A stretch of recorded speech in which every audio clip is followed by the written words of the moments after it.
ஜெயலலிதா என்னும் நான் ஜெயலலிதா என்னும் நான்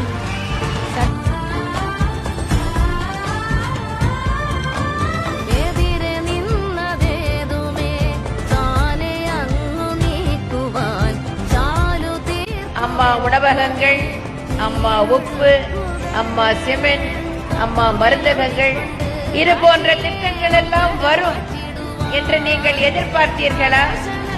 ஒரு தாய்க்கு தான் தன் பிள்ளைகளுக்கு என்ன செய்ய வேண்டும், அதை எப்படி செய்ய வேண்டும், அதை எப்பொழுது செய்ய வேண்டும் என்பது தெரியும்.